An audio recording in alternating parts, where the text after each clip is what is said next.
आज हम worksheet number 39 करेंगे जिसमें है problem based on height and distances. आपके एंगल होंगे 30 डिग्री, 45 डिग्री, 60 डिग्री। आपके पास फर्स्ट है टावर एंड ट्री, जहाँ पर आपका बेस दिया हुआ है 40 मीटर, एंगल ऑफ डिप्रेशन और एंगल ऑफ एलिवेशन।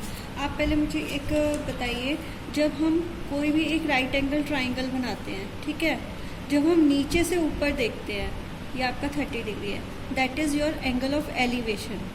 जब नीचे से ऊपर देखा जाता है इसको हम बोलते हैं उन्नयन कोण, ठीक है। अब अगर हम ऊपर से नीचे देखें, जैसे ये मेरी ये वाली फिगर है, इसमें हमारा ये वाला 30 डिग्री है, ये ऑब्जेक्ट है, यहाँ से हम नीचे की तरफ देख रहे हैं, ये हमारा क्या होगा, एंगल ऑफ डिप्रेशन, या इसको बोल सकते हैं अवनमन कोण। और उसमें अगर ये आपका 30 डिग्री दिया हुआ है तो आप इसको निकालोगे तो ये भी कितना आ जाएगा, 30 डिग्री, अल्टरनेट एंगल, ठीक है। तो ये तो आपका angle of depression and angle of elevation दोनों क्या होते हैं, सेम। अब आप इस पे आ जाइए, यहाँ पर एंगल ऑफ डिप्रेशन आपको कितना दिया हुआ है, 30 डिग्री, तो एंगल ऑफ एलिवेशन भी कितना होगा, 30 डिग्री। यहाँ पे देखो ये एंगल ऑफ एलिवेशन दिया हुआ है 60 डिग्री, तो ये भी कितना होगा, निकाल के आप बताएं।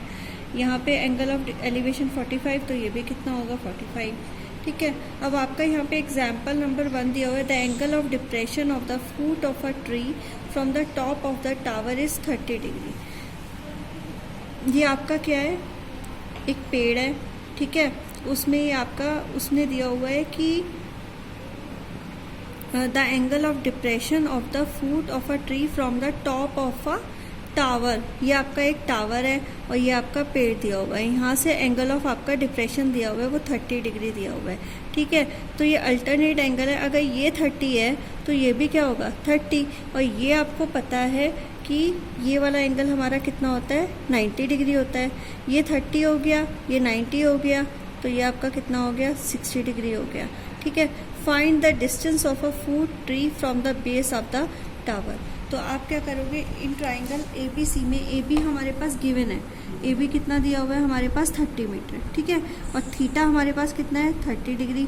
हमें निकालना क्या है, BC निकालना है, तुम्हारे पास AB पहले से अवेलेबल है, तो तुम क्या करोगे, जब तुम्हारे पास BC निकालना है, AB अवेलेबल है, थीटा अवेलेबल है, आप क्या किसकी हेल्प लोगे, कॉट थीटा की। Cot 30 degree is equal to BC upon AB, क्योंकि आपको पता है कॉट जो 30 होता है वो आधार बटे क्या होता है, लंब होता है, पर आधार मतलब बेस अपॉन में परपेंडिकुलर। बेस आपका कितना दिया हुआ है, BC, लंब कितना दिया हुआ है आपका AB, वो कितना है 30 मीटर, तो BC upon 30 is equal to √3/1, तो BC की वैल्यू आ गई 30 √3 मीटर, तो डिस्टेंस इज 30 √3 मीटर। इसके बाद हम करेंगे एग्जाम्पल नंबर 2 पोल्स और इक्वल हाइट। तो यहाँ पे 2 पोल दिए हुए हैं आपको जिनकी हाइट बराबर है, इसका मतलब AB किसके बराबर है, CD के। Are standing opposite to each other, दोनों एक दूसरे के अपोजिट साइड पे खड़े हुए हैं, each other on either side of the road की 2 साइड पे, जिनके बीच का डिस्टेंस आपको कितना दिया हुआ है, जिनके बीच की दूरी कितनी दी हुई है, 80 metre. The angle of elevation of the top of the poles from a point between them on the road is 60 and 30। उसके बीच में हम एक ऐसा पॉइंट ले लेते हैं, BD एक लाइन है, उसके बीच में हम एक ऐसा पॉइंट ले लेते हैं, उस पॉइंट को हम मान लेते हैं O। एक साइड की तरफ का हम देखेंगे पोल का एंगल कितना है, 60 डिग्री, और दूसरी साइड के पोल का जो एंगल है वो कितना है, 30 डिग्री। तो एक आपका 60 डिग्री हो गया, एक आपका 30 डिग्री हो गया, ठीक है।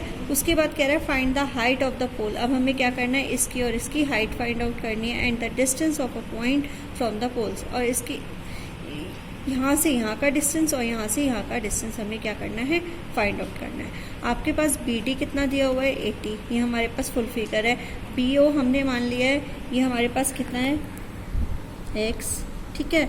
और उसके बाद आपने AB is equal to CD, ये आपको पहले से ही गिवन है, ठीक है।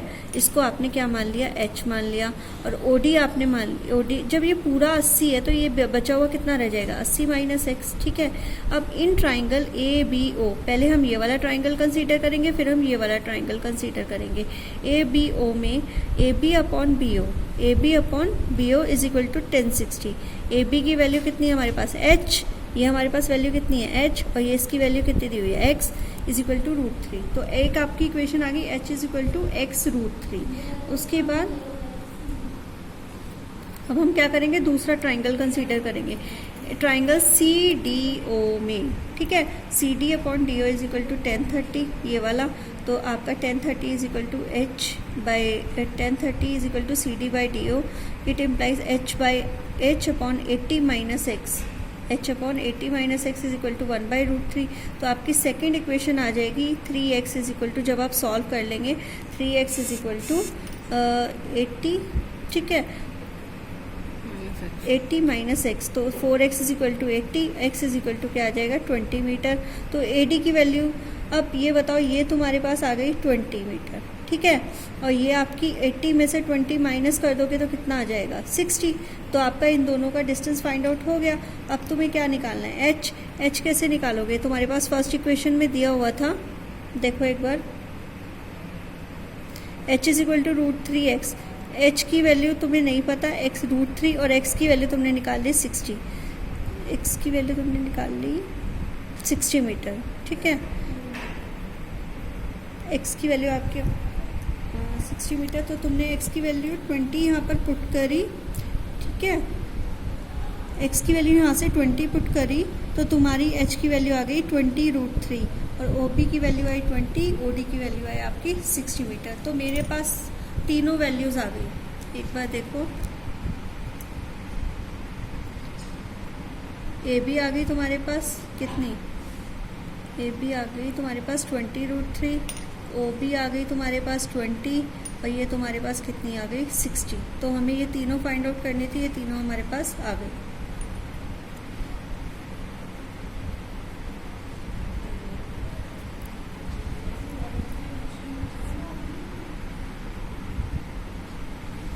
ये statue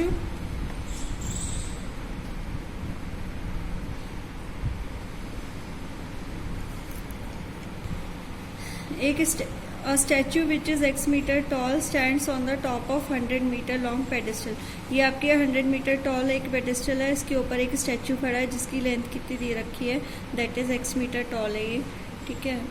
from a point on the ground the angle of elevation of the top of the statue is 60 metre. अगर यहाँ से हम देखेंगे एंगल ऑफ एलिवेशन कितना दिया हुआ है, that is 60 degree from the same point. The angle of elevation of the top of the pedestal, अगर हम यहाँ से पेडेस्टल के टॉप पे देखते हैं दैट इज 45 डिग्री। अगर हम इसके एंगल ऑफ एलिवेशन देखते हैं टॉप ऑफ स्टैचू का, दैट